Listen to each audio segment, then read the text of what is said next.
Bowl गायक परिवार के साथ भोजन करते हुए गृह मंत्री यहां पर दिखाई देंगे। बाउल लोक संगीत का आपने भी सुना कि किस तरह से उन लोगों ने गृह मंत्री को बाउल संगीत से परिचय कराया। दरअसल बाउल मुख्यतः एक तारा, डुगी, गुगगुगी ये सब बजाते हैं। रंगीन कपड़ों में उनके वाद्य यंत्र लिपटे होते हैं। और ये देखिए अब भोजन का कार्यक्रम यहां पर शुरू होने जा रहा है। और इन तस्वीरों के जरिए पूरे के पूरे पश्चिम बंगाल में 294 सीटों पर ये मैसेज देने की कोशिश कि देखिए कैसे हम बंगाल की संस्कृति से, वहां की परंपरा से हम जुड़े हुए हैं। क्योंकि बार बार ममता बनर्जी की ओर से दरअसल भारतीय जनता पार्टी के जो बड़े नेता हैं उन पर यही कह के कटाक्ष किया जा रहा है कि ये लोग बाहरी हैं, बाहर से आए हैं। लेकिन अब वहां पर अमित शाह की ये कोशिश है कि वहां की परंपरा से, वहां की संस्कृति से खुद को जोड़कर, और रविंद्रनाथ टैगोर के बारे में उन्होंने जितनी जानकारी दी, खुद को किस तरह से उन्होंने जोड़ा और ये मैसेज दिया कि दरअसल नोबेल पुरस्कार ने खुद को सुशोभित किया था गुरुदेव को वो सम्मान देकर। इन तमाम बातों का जिक्र करते हुए अमित शाह पश्चिम बंगाल की धरती से नजर आए। लेकिन इन तमाम तस्वीरों के पीछे दरअसल वो सियासत छिपी है जिसको जीतने की कोशिश के तहत पश्चिम बंगाल का ये दौरा काफी ज्यादा अहम। जिस चेहरे को आप देख रहे हैं दरअसल अमित शाह की अगर राष्ट्रीय राजनीति पे हम सबसे बड़ी जीत की बात करें तो वो था 2014 में उत्तर प्रदेश की 80 में से 73 सीटों को एनडीए के पक्ष में लाना, जिसमें भारतीय जनता पार्टी को अकेले खुद के बलबूते 71 सीटें मिली थीं। जिस प्रदेश में जाति का बोलबाला हो, जिस प्रदेश में समाजवादी पार्टी और बीएसपी का वर्चस्व माना जाता रहा हो, अगर उस जगह पर अमित शाह ने वो करिश्मा कराया, तब से लेकर आज तक बीते 6 सालों में उन्होंने कभी भी पीछे मुड़कर नहीं देखा। और इसी वजह से उनकी पूरी ये कोशिश है कि इस कार्यक्रम के जरिए पश्चिम बंगाल के रण को जीता जा सके। सीधे रुख कर लेते हैं मनोज्ञा लोईवाल का। मनोज्ञा, इस वक्त हम तस्वीरें दिखा रहे हैं बाउल गायक के घर पर भोजन करने का प्रारंभ भी बस होने जा रहा है। बैठ चुके हैं अमित शाह। बाउल गायक के परिवार को ही इसी घर को क्यों चुना है, जरा इसके बारे में बताइए हमारे दर्शकों को आप।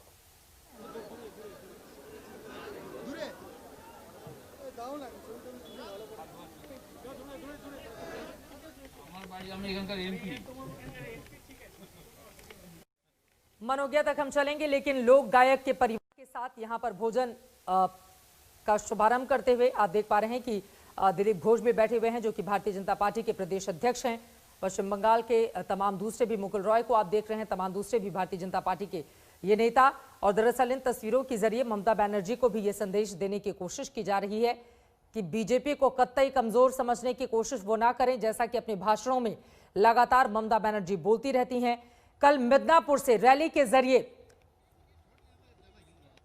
उन्होंने जिस तरह से टीएमसी के, कांग्रेस पार्टी के और लेफ्ट के नेताओं को बीजेपी में जोड़ा, उसके बाद ये कहा कि दरअसल ये तो शुरुआत है और चुनाव की तारीखें जैसे जैसे करीब आएंगी ममता बनर्जी अकेले रहती हुई चली जाएंगी। लेकिन इस वक्त जो लोक गायक हैं, जिनको पश्चिम बंगाल में बाउल गायक कहते हैं, उनके परिवार के साथ लंच का ये कार्यक्रम है, दोपहर के भोजन का ये समय है। और देखिए अब खाना भी परोसा जाने लगा है। लोक गायक के परिवार की ओर से काफी पहले से इसकी तैयारियां की जा रही थी। उन्हें भी पता है कि आज का ये मौका काफी ज्यादा अहम, केले के पत्ते पर किस तरह से भोजन यहां पर परोसा गया है। मनोज्ञा लोईवाल हमारे साथ जुड़ चुके हैं। मनोज्ञा, भोजन अब प्रारंभ करना शुरू कर देंगे अमित शाह, लेकिन लोक गायक यानी कि बाउल गायक परिवार को ही क्यों चुना गया है, इसके पीछे का संदेश क्या है, जरा ये बताइए हमारे दर्शकों को आप। बंगाल में बाउल करीब 5000 के आसपास है और इन्हें राज्य सरकार से 2000 रुपए प्रति महीने मिलते हैं।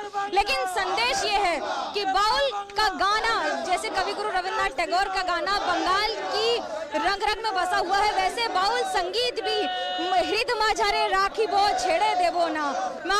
हम आपको आपको अपने हृदय में रखेंगे और आपको छोड़ेंगे नहीं कभी। ये वो सारे गाने हैं जो बाउल अपने जरिए से संदेश के तौर पर जीवन के उन रंगों को बिखेरते हैं। उनके कपड़े पहनने का अंदाज भी अलग होता है। असल में कतरनों से उनके मिलाकर कपड़े बनाए जाते हैं, जो लंबे लंबे कुर्ते पहनते हैं, एक तारा लेकर गाना गाते हैं और वही संदेश चारों आपके पास जल्दी से ये तस्वीरें जरा बता देते हैं। देखिए, चावल, दाल, एक सब्जी और रोटी, ये खाना परोसा गया है केले के पत्ते पर। ये वहां की परंपरा का परिचायक है। इस वक्त हम देख पा रहे हैं कि भोजन करना शुरू हो चुका है वहां पर। बिल्कुल साधारण खाना यहां पर, और मैं चाहूंगी अपनी बात भी मनोज्ञा आप पूरी करें। जी बिल्कुल, लालन फकीर हो या फिर बाकी सब, बाउल के घर पर खाना खाना बंगाल की संस्कृति को अपनाने के बराबर है। किसी के घर पर असल में बाउल की कोई कास्ट नहीं होती है, उनकी कोई लेकिन वो जिस तरह से लोगों के साथ मिलजुल कर रहते हैं वो संदेश होता है। और उनके साथ बैठकर, बगल में बैठकर खाना भी उनके द्वारा ही बनाया हुआ। वासुदेव बाउल के घर पर बाउल कुटीर है जहाँ पर वो भी खाना खा रहे हैं। भले ही ये आपको एक छोटा सा मकान दिखे, छोटा सा घर दिखे, जहां सुबह से खीर से लेकर वो सारी चीजें बनाई जा रही थी जो बंगाल में हर व्यक्ति को जब स्वागत किया जाता है तो उसे खिलाया जाता है। उसमें छोटी छोटी चीजों का ध्यान रखा गया है। परवल की सब्जी है, लौकी की सब्जी है, उसको मिलाकर जो खाना बनता है, खिचड़ी जैसे जो तरकारी कहते हैं जिसको, वो बन रही है। चावल है, थोड़ी सी दाल है और चटनी है। दरअसल खजूर की चटनी इस समय सर्दी के मौसम में, और पायस जिसे जो खीर है, ये सब रखा जा रहा है। ये सब उनको ऑफर तो किया जा रहा है, लेकिन उनका वहां पर बैठकर खाना, एक साधारण से व्यक्ति के घर पर खाना, जो लोगों को वो अपना रहे हैं और पार्टी के तौर पर प्रतीक बनाकर सबके साथ घुल मिलकर सांस्कृतिक रास्ते के जरिए घुसने का प्रयास बंगाल में बीजेपी का जो अब दिख भी रहा है। पहले कविगुरु रविन्द्रनाथ टैगोर की जन्मभूमि, जो इस भूमि जहां पर उन्होंने कई वर्ष बिताए हैं, 1921 में जो विश्व भारती यूनिवर्सिटी को शुरुआत की गई थी, और उसके बाद इस इलाके को पूरी तरह से ये कह सकते हैं कि कविगुरु का घर है। ये हर व्यक्ति जैसे बंगाल में और भारत में उन पर गर्व करता है, वैसे बीरभूम तो उनके लिए एक अपना घर जैसा है। वहाँ बैठकर विश्व भारती यूनिवर्सिटी में बैठना, समय बिताना, उसमें बाकी जो भवन है उनमें घूमना, बांग्लादेश भवन के जरिए संदेश देना। दरअसल बांग्लादेश भवन के जरिए संदेश देना बड़ा महत्वपूर्ण है। बंगाल में ऐसे कई लोग हैं जो 1970 में या उससे पहले बांग्लादेश, जिसे ईस्ट बंगाल कहते थे, वहां से आए हैं। आज भी ईस्ट बंगाल और मोहन बगान का अगर मैच होगा तो कांटे की टक्कर होती है, इंडिया पाकिस्तान से कम का मैच नहीं होता है। ऐसे में ये जानते हैं कि सिर्फ कुछ लोगों को लेकर पार्टी नहीं चलाई जा सकती है। उनमें वो लोग हैं जो दूसरे देशों से कई वर्षों पहले आकर यहाँ आज भारतीय हो चुके हैं पूरी तरह से, और वहीं दूसरी ओर वो लोग जो अब तृणमूल कांग्रेस से शामिल हो रहे हैं, यानी शुवेंदु अधिकारी और बाकी सारे लोग। बीजेपी का परिवार बढ़ रहा है, बीजेपी की संख्या बढ़ रही है समर्थकों की, और ये है बीजेपी अपने आज सड़कों पर करेगी शक्ति प्रदर्शन, जहां एक और ढाक तस्वीरें लगातार दिखा रहे हैं मनोज्ञा। इस वक्त भोजन करते हुए अमित शाह और अपने तमाम नेताओं से बातचीत भी करते हुए, जायका लेते हुए पश्चिम बंगाल का रोटी, 2 तरह की सब्जी, जैसा कि आपने चटनी का जिक्र किया, दाल रखी हुई है, और अब लग रहा है मिठाई भी वहां पर आ गई है। ये अपने आप में बेहद दिलचस्प, और केले के पत्ते पर ये तमाम भोजन परोसे गए हैं, इसकी भी क्या महत्ता है वो भी बताइए जरा। ये सादगी है, और सादगी का अंदाज ही अलग होता है। आप बड़े बड़े होटलों में जाकर खाना खाएंगे, लेकिन एक गरीब का परिवार आपको स्टील की थाली में या फिर सादगी से मिट्टी के बर्तन में और उस पर केले का पत्ता लगाकर खाना दे देगा। इन इलाकों में जहां पर खास तौर से आपको केले के पेड़ बहुत मिलते हैं और चावल उसी में खा के उसे फेंक दिया जाता है। साइंटिफिक कारण यह है कि वो बायोडिग्रेडेबल होता है। दूसरा कारण यह है वर्षों से, सदियों से हमारी संस्कृति का हिस्सा है।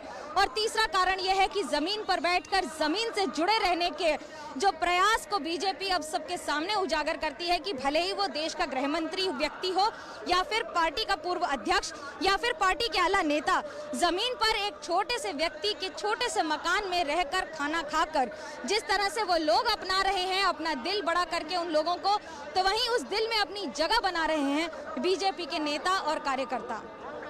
लेकिन मनोज्ञा, आपसे ये जानना चाहेंगे, आपने जैसा कि जानकारी दी है कि पश्चिम बंगाल में इनकी कुल तादाद तकरीबन 5000 के आसपास ही है। और देखिए, जब गृह मंत्री से पूछा जा रहा है और खाने के लिए, तो वो इनकार करते हुए दरअसल इन तस्वीरों के जरिए एक सादगी का ये मैसेज देने की कोशिश कि कैसे जो गरीब परिवार हैं, जो साधारण परिवार हैं, जो मध्यम वर्गीय परिवार हैं, उनके साथ भारतीय जनता पार्टी अपने आप को किस तरह से जोड़ रही है। इन तस्वीरों के जरिए यही संदेश पूरे बंगाल को, और ये भी संदेश कि सोनार बांग्ला बनाने के लिए हम कैसे प्रतिबद्ध हैं। लेकिन अगर 5000 इनकी तादाद है और आपने जैसा कि जानकारी दी कि सरकार की ओर से 2000 रुपए भी इन लोगों को दिया जाता है, और ये जगह जगह जाकर बंगाल की संस्कृति को, परंपरा को, उसका प्रचार प्रसार का काम भी इनकी ओर से किया जाता है, भगवान का भजन किया जाता है। 5000 के इस आबादी के जरिए किस तरह का मैसेज पूरे बंगाल में जाएगा मनोज्ञा? इनके संगीत पर पूरा बंगाल गूंजता है, थिरकता है और उसे एंजॉय करता है। जो उनके संगीत के जरिए संदेश है वो कल्पना के परे है। बीजेपी ये जानती है कि 5000 लोगों का ये बाउल संगीत, एक तारा के जरिए से निकला हुआ वो संदेश कई गुना ज्यादा लोगों तक पहुंचेगा। इसलिए उनके साथ बैठना, उन्हें अपनाना, न सिर्फ संस्कृति को अपनाना है बल्कि ये जताना और बताना है कि हम आप ही के बीच के हैं। तृणमूल कांग्रेस ने छींटाकशी में कोई कसर नहीं छोड़ी है, अभी भी जारी है, ये कहकर कि ये लोग बाहर के हैं, ये हिंदी भाषी हैं और ये बांग्ला भाषा नहीं जानते हैं। लेकिन बंगाल की संस्कृति को समझने के लिए उन्हें भाषा भी जाननी होगी और कई वो बातें सीखनी होंगी। देखिए, ये राजनीतिक आरोप हैं, लेकिन इन राजनीतिक आरोपों से परे उठकर उसे किस तरह से एक चुनौती को अपने लिए एक अपॉर्चुनिटी में बदल देना, ये कला है बीजेपी की, जो अब चाणक्य कहे जाने वाले अमित शाह लगातार जमीनी स्तर पर उसे काम करके इसे में तब्दील कर रहे हैं। ये जो लाखों की संख्या में भीड़ है, ये बीरभूम जिले से है और बीरभूम जिले की एक खासियत है, यहाँ पर 2 लोकसभा सीटें हैं, 11 विधानसभा सीटें हैं। 9 टीएमसी के पास हैं, 1 सीपीआईएम, 1 कांग्रेस के पास। पिछली बार लोकसभा चुनाव में दोनों टीएमसी ने जीती थी।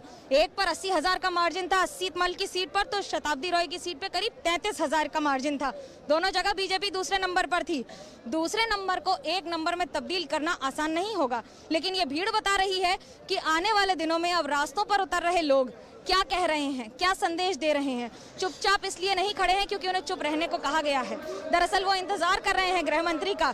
इसी रास्ते के जरिए से जब ये टैब्लो निकलेगा और ये गाड़ियां निकलेंगी तो यहाँ नजारा कुछ ही मिनटों में बदला हुआ होगा। हाथों में फूल है तो हाथों में कहीं गुलाब है, कहीं गेंदे के फूल की पत्तियां हैं और लगातार हाथों में झंडे। पार्टी के लिए टीएमसी का गढ़ है ये। टीएमसी के गढ़ में घुसकर सर्जिकल स्ट्राइक करना आसान नहीं होता है, लेकिन ये स्ट्रैटेजी का ही हिस्सा है कि बीजेपी ये जानती है इस इलाके में हम शून्य पर हैं और शून्य से शिखर तक का सफर तय करने के लिए इस इलाके को चुना गया है।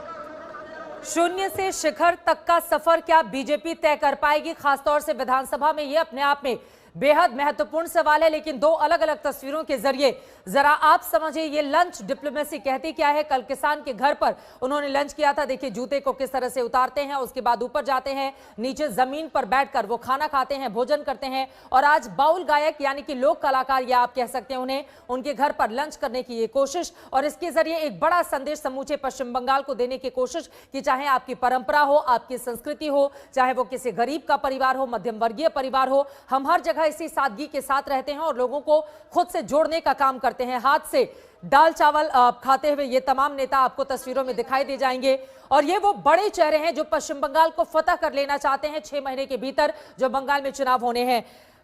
आपसे मनोज्ञा हम ये समझना चाहेंगे, बीजेपी जो लगातार चाहे 14 की बात करें या फिर 2019 की बात करें, जिसकी महत्वाकांक्षाएं इतने शानदार तरीके से प्रचंड जीत के बाद भी बढ़ती हुई चली गई। उत्तर प्रदेश जैसा सबसे बड़ा सूबा जहां पर 403 विधानसभा की सीटें हैं, उनमें से एनडीए को 325 सीटें मिलती हैं। 2017 में उत्तराखंड के साथ तमाम और राज्य भी ये पार्टी लगातार जीतती है। इसके बाद 2018 में भी हम सब ने देखा।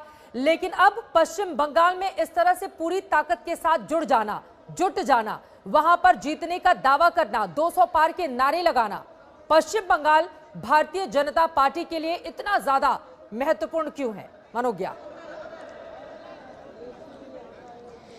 देखिए, आज जो तस्वीर दिख रही है इसकी मेहनत 5 वर्षों से की जा रही है। 2015 में जब बंगाल में सह संगठन मंत्री शिव प्रकाश और प्रभारी बनाकर कैलाश विजयवर्गीय को भेजा गया था, तो पार्टी को ये पता था कि आने वाले कुछ दिनों में हमें क्या काम करने हैं।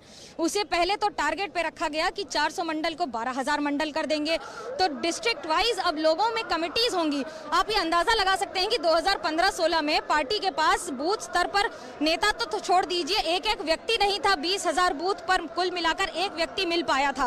बंगाल में 78,000 बूथ हैं। अब 90% से ज्यादा वोट बूथ पर पार्टी के कार्यकर्ता हैं, संगठन के लोग हैं। 294 विस्तारक बना दिए हैं पार्टी ने। बात सिर्फ नंबर की और गणित की नहीं है, बात यह है कि चुनावी गणित में पार्टी कहां फिट होगी, ये बड़ी चुनौती होगी। अभी जमीनी स्तर पर से 2094 विस्तारक हैं, 7 मंत्री और दूसरे राज्यों के बड़े आला नेता जिन्होंने चुनाव में अपना कमाल दिखाया है, उन्हें बंगाल में कमल खिलाने के लिए इंचार्ज बना दिया गया है। दूसरी बात ये ध्यान में रखी जा रही है कि त्रिपुरा, असम और बाकी सारे ऐसे राज्य, खासतौर से त्रिपुरा, जहां पर पन्ना प्रमुख बनाकर पार्टी ने अपनी बात को पहुंचा दिया था जमीनी स्तर पर और बड़ा फेरबदल किया था, जहां वाम मोर्चा का किला ध्वस्त किया था। ममता बनर्जी ये जानती हैं क्योंकि उन्होंने वाम मोर्चा के 34 वर्ष के किले को ध्वस्त किया है। कोई आसान बात नहीं है। एक इंफ्रास्ट्रक्चर है, वो एक पूरी देश की तरह राजनीति चलती थी बंगाल में 34 वर्ष के। मैं 2002 से रिपोर्टिंग कर रही हूँ, मैंने अभी तक न जाने कितने चुनाव कवर कर लिए होंगे, लेकिन जिस तरह से बंगाल में इस वाम मोर्चा के किले को ध्वस्त करने की चुनौती थी, आपको ये अंदाजा लगाना होगा कि जमीनी स्तर पर प्रशासन से लेकर पंचायत तक हर जगह पार्टी की पकड़ थी। इस बार भी आवाज उठ रही है। सत्ता में इस बार ममता बनर्जी हैं और विपक्ष में बीजेपी। विपक्ष में बीजेपी भी ऐसे व्यक्ति जिन्होंने अभी तक बीजेपी का परचम न जाने कितने राज्यों में फैला दिया है। हार के बाद फिर जीते, जीत के बाद फिर हारे, लेकिन अभी तक ये संगठन के रूप में इसे आगे बढ़ाने का कोई कार्य छूटा नहीं है और अछूता नहीं रखा गया है। अब नजर है बंगाल पर। बंगाल इसलिए क्योंकि ये सब जानते हैं यहाँ विरोध है, यहाँ एंटी इनकम्बेंसी है, यहाँ लोगों में नाराजगी है और तृणमूल कांग्रेस के नेता अगर उस दरवाजे को तोड़कर, उस दीवार को तोड़कर अब अगर बंगाल में घुस रहे हैं बीजेपी का झंडा पकड़कर, तो ये बड़ी बात है। करीब 15 से 20 वर्षों से अगर शुभेंदु अधिकारी पार्टी में रहे हैं और अब आ चुके हैं बीजेपी में, तो ये बड़ी बात है। बड़ी बात इसलिए है क्योंकि शुभेंदु अधिकारी जमीनी स्तर के नेता हैं, संगठन के नेता हैं। उन्होंने लगातार और उनके पूरे परिवार ने कई काम किए हैं। नंदीग्राम आंदोलन में शिशिर अधिकारी हो या शुभेंदु अधिकारी हो, दोनों का बड़ा योगदान रहा है संगठन को मजबूत करने के लिए और अपनी एक जगह पहुंचाने के लिए। बंगाल का पहला आंदोलन भी नंदीग्राम से ही शुरू हुआ था। जमीन पर उसे आंदोलन की जमीन कहा जाता है। बीरभूम जहां मैं खड़ी हूं, इसे लाल माटी देश कहा जाता है। लाल माटी देश का मतलब है कि यहाँ की जमीन लाल है, लेकिन अब इसे भगवा में रंगने की तैयारी की जा रही है।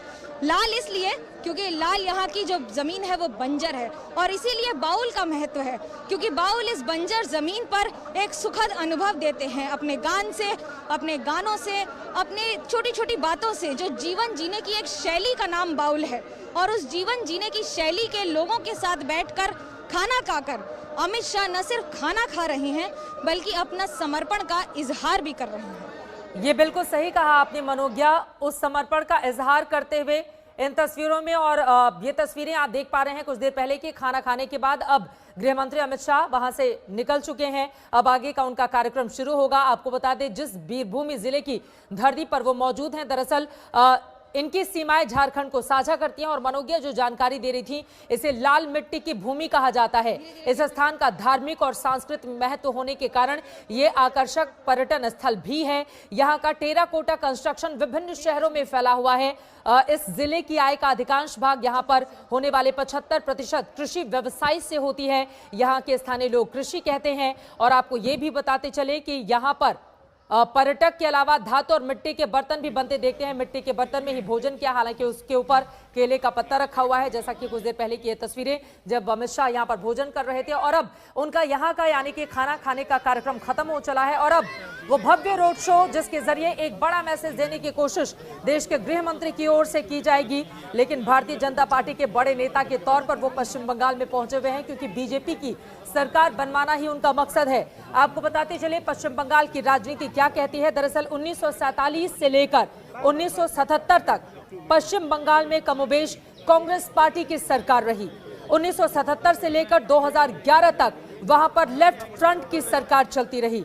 2011 में मां माटी मानुष का नारा देकर ममता बनर्जी ने अपनी सरकार बनाई और उसके बाद तृणमूल कांग्रेस वहां पर सत्ताधीन पार्टी है, लेकिन अब उसी पार्टी को उखाड़ फेंकने का दावा कर अब की बार 200 पार का नारा लगाते हुए बीजेपी के ये तमाम नेता और इसी वजह से अब अमित शाह के ताबड़तोड़ वहां पर कई बड़े कार्यक्रम हर महीने आयोजित किए जाएंगे, जिसकी रूपरेखा भी बीजेपी तय कर रही है ताकि उस धरती से बंगाल की अभी जो मौजूदा सरकार है उसको उखाड़ फेंका जाए। लेकिन अब मनोज्ञा में अगले सवाल के साथ आपके पास आते हुए, चूंकि ममता बनर्जी के अगर कद को देखा जाए मौजूदा वक्त में पूरे देश में एकमात्र वो ऐसा राज्य है जहां पर कोई महिला मुख्यमंत्री हैं।